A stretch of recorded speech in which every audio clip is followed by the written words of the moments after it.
안녕하세요, 피타입니다. 이번에는 30대 가장의 투자 고민 상담 이야기를 진행해 보겠습니다.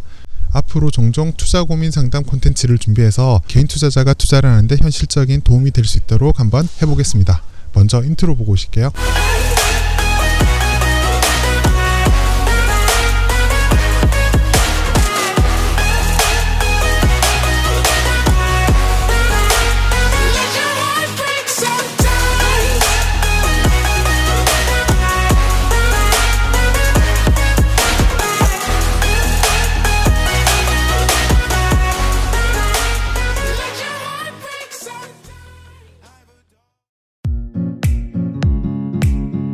먼저 제 소개부터 드리자면 30대 중반에 아이 하나를 키우고 있습니다.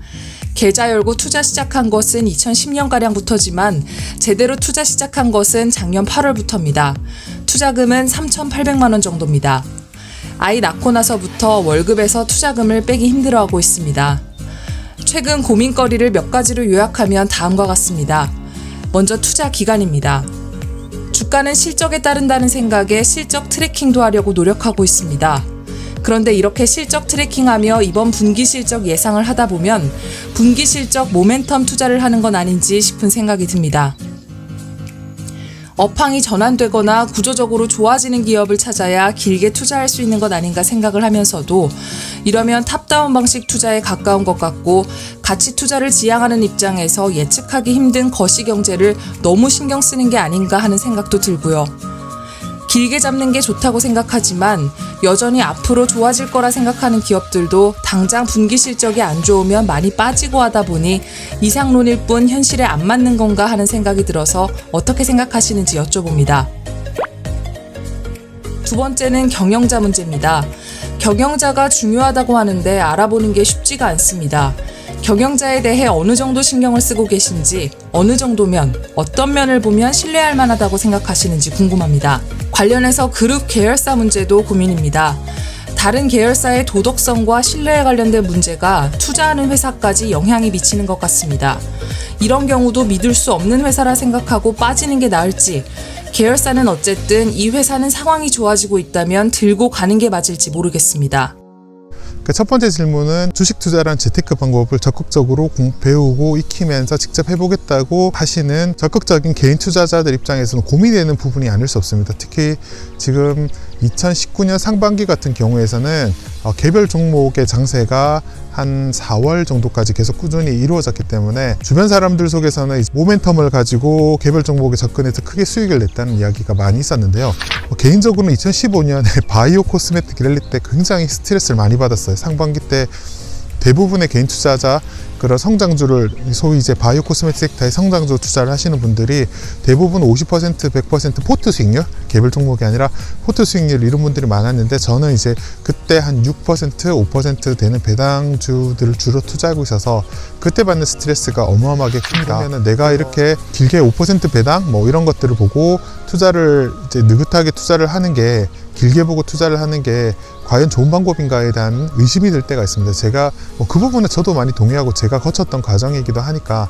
근데 제 입장에서는 이 동영상을 보시는 분들은 제 의견을 듣고 싶어 하실 거니까요. 제 입장에서는 저는 이제 일단 그걸 극복했기 때문에 어느 정도 마음의 컨트롤이 좀 되는 편입니다. 물론 기분은 안 좋죠. 이렇게 딴 사람들이 돈 엄청 벌었다 자랑하고 막 이러는데 힘들잖아요. 그래서 저는 이런 측면에서 제가 드리고 싶은 조언은 어떤 거냐면 자기가 선택을 하셔야 돼요. 과거에는 제가 하는 투자법으로 이렇게 하시라고 강하게 권했던 적이 있는데 지금은 그렇게 하지 않는 게 사람마다 거기에 맞는 기질이라는 게 있어서 느긋하게 하는 거는 성격에 맞지 않는 분들이 의외로 많으세요. 그런 분들은 제가 아무리 강조를 하고 그분들이 제 생각에 동의를 한다고 해도 실천하는 게 굉장히 어려움을 느끼는 경우가 많으세요. 그런 경우에는 어쩔 수 없어요.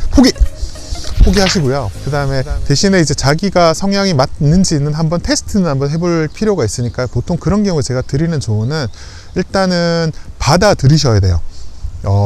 통계적인 이야기라 주변에서 들리는 이야기는 실제로 주변에서 이렇다 저렇다 하는 걸 따라가기 시작하면 큰 위기가 왔을 때 제대로 두드려 맞는 경우가 흔히 생기니까요. 그런 부분에 대해서는 좀 경계감을 가지실 필요가 있으세요. 질문 주신 분은 제가 드린 질문을 벤치마킹 하시는 분이라고 생각할 때는 제 입장에서는 최대한 많은 정보를 섭렵하려기보다는 투자 경험이 한 2, 3년 정도 쌓이면 그 전에 여러 가지 다양한 투자 정보나 이런 것들을 섭렵하지만 자기한테 잘 맞는 투자 스타일이라는 게 어느 정도 조금 나오게 마련이거든요.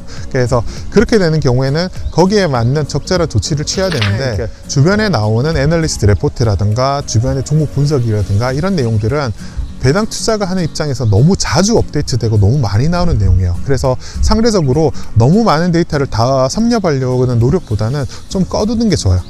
새로운 종목을 분석할 때 입장에서는 다른 사람이 하듯이 액티브하게 분석을 하지만 이제 배당주를 장기적으로 투자하게 되는 경우에는 종목을 선택해서 장기적 업데이트해서 뭐 회사가 돈을 더 잘 벌거나 우리 기대보다 더 잘 벌면 좀 더 살 수도 있잖아요.